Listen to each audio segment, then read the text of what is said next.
How do you do? How do you do? So this is my blog for today. You know, you've probably read in the paper that Netanyahu came to the White House to meet with the President of the United States, but this time it's an amazing thing how it's a whole different atmosphere.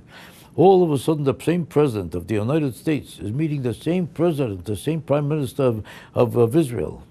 Now, he's not a different Prime Minister, it's the same guy. How come the first time Netanyahu came here, who still had the same job that he has now, the first time the President of the United States didn't even know he showed up?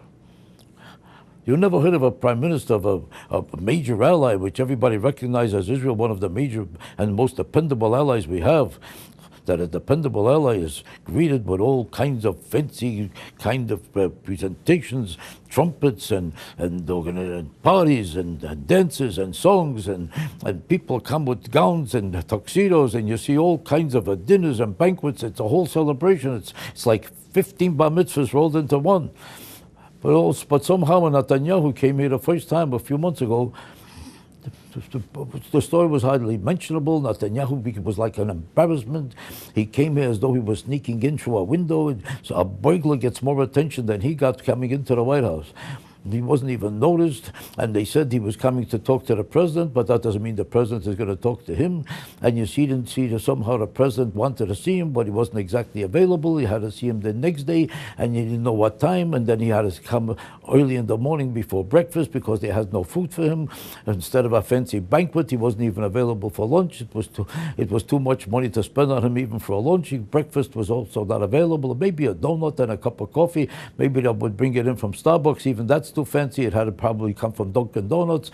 He was the guy that's not worth talking to and not even worth mentioning. The paper said he was there, but it was on the 5th page.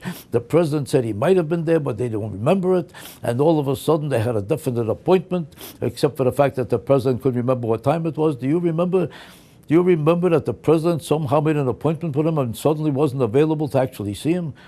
If you made an appointment with somebody and the guy didn't even show up, not only didn't he show up, but he didn't even have time to tell him he'll be late because he didn't even communicate with him.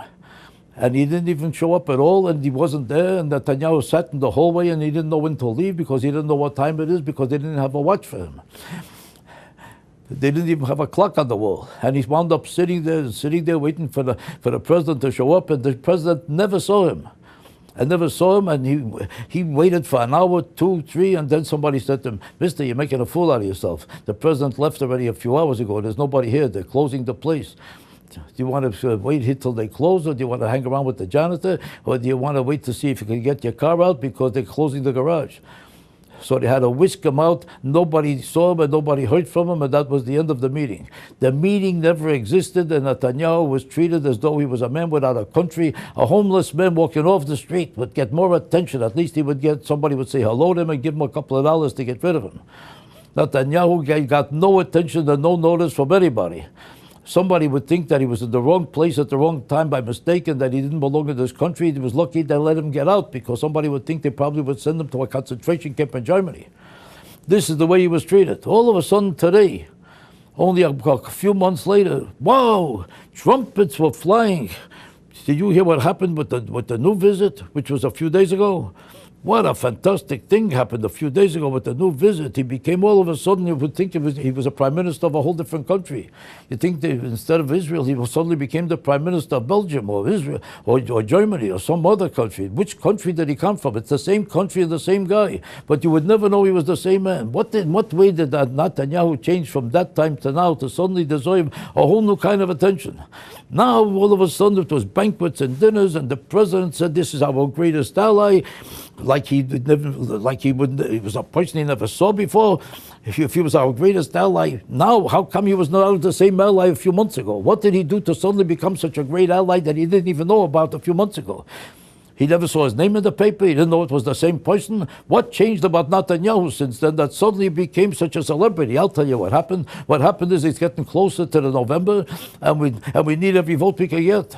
And the president knows that every Democratic Party senator who happens to have come back to the campaign, they'll have to talk to the people about why the president of the United States ignored Netanyahu, wouldn't talk to him, and treated him like he was dirt on the floor. That's something you should be stepped on because he doesn't belong in this country.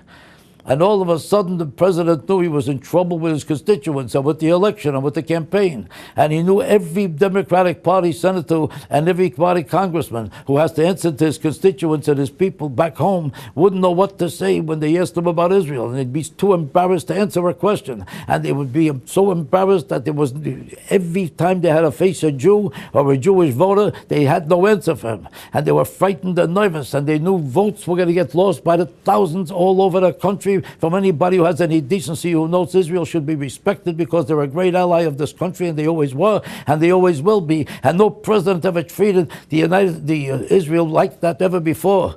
No president in the history of this country have acted towards Israel or towards Prime Minister like the president did this time.